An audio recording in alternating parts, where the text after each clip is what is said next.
So we're here today. We're starting with the first session in a series which is going to be talking to real business owners in sunny Dorset, where we live. We're starting this week with Mark Cribb, who's come from the Urban Guild. And Mark, thank you so much for coming down. Thanks for having me. That's a pleasure.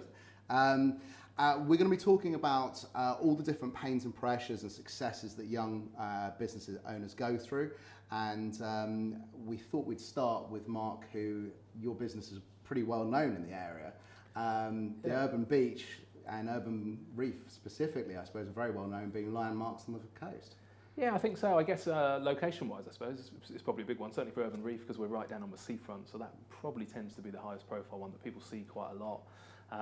And then it's 12 years, and I'm a local boy. I've lived in, I'm from Bournemouth, lived in Bournemouth, educated in Bournemouth, although I went away for about 10 years. But yeah, I've been kicking around for a while and get fairly involved in all sorts of stuff in the community. So I'm very lucky. A lot of people know us and have been very supportive, which is brilliant.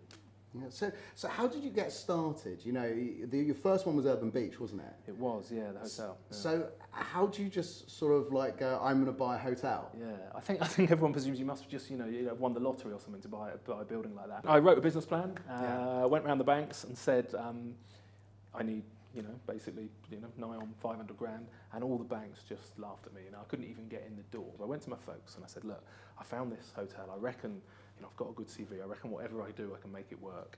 I don't need any money. I don't want to borrow any money. I want to borrow your house, the equity in your house. And we had a legal contract drawn up. It's a great motivator, because if your business goes wrong and your parents will lose their home. So what about the money to refurbish the place? I mean, how did you get the ball going, or did you just start and then slowly tart it up? I think it was December 2006, so 2007 by the time we actually opened it as Urban Beach. Yeah. But yeah, we moved in just before Christmas, and we had paying guests already booked in. So at that point, it was mainly used by contractors out of the airport, so engineers, people like that who were in town, maybe builders. They were paying 20 to 25 quid a night per person, including dinner and breakfast. Including dinner and breakfast. So the first day I was in there, I was in cooking, pork chops and potatoes. It was, it was basic as the actual place. I would sound rude, but I wouldn't particularly want to stay there. You'd stay there if you had to, and if you were on work. This is the way I spent the first 2 years running that place, just apologising to people, going, I know it's a little bit rubbish, but this is where we're going to get it. So it did evolve. There was a plan that took you through the first 6 months, and after that, it just sort of like make it up. Yeah, if I'd gone to the bank and said, I'm going to open a seafront restaurant, a B&B, a wood-fired oven, a carpet, they would have literally thought, I'm bonkers. And to be fair, I see people now who say, we're going to open 4 restaurants, and that's their business plan. They come in and they're straight away, I'm going to open 4 restaurants, and then I'm going to franchise it, and then there'll be 50, and that's where they start. I'm like, open 1. Yeah.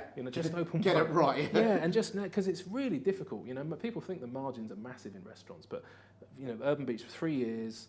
In 2 years I had 5 days off, including weekends, and that was only because I got married. So 3 of those days, I still owe my wife a honeymoon. Because luckily she'd already agreed to get married before I started the B&B. I said, it'd be lovely, come down to Bournemouth, we're in a nice lifestyle business, little B&B by the coast. We'll hold hands and walk along in the sea. It'll be delicious.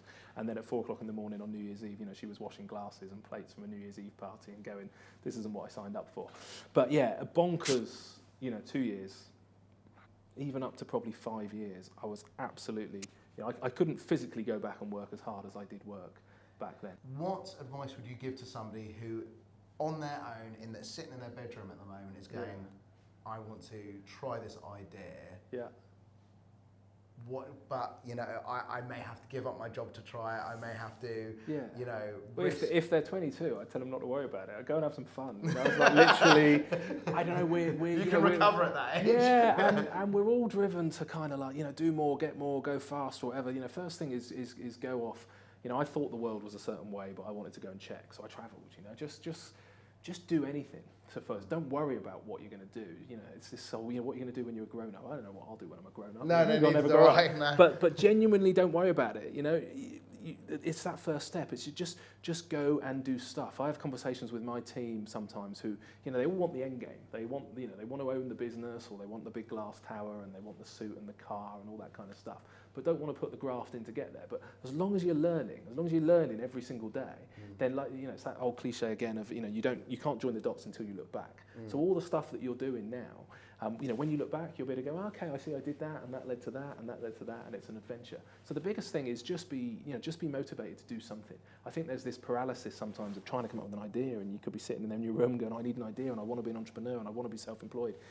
But you don't know what the idea is. So in the first instance, just get out and live. You know, get out on the road, do some jobs. You know, practice with other people's money, practice learning how to manage people, practice relationships. Never think that you're in a dead-end job and you're not learning anything. If you don't like your job, you're probably learning what you don't like. You know, and if you love your job, great, you're learning what you like. So don't. I feel sorry for all the people going, I don't know what I want to do. I don't know what I want to be. First of all, just go and be and do everything. Say yes to everything. Say yes to everything for a year and see where it takes you. I'm just trying to go back through some of these questions here. We'll have to cut this bit. You can have your tea again. Sponsored by Reward IT. And I've gone off point. What was the question? I don't remember what we're talking about.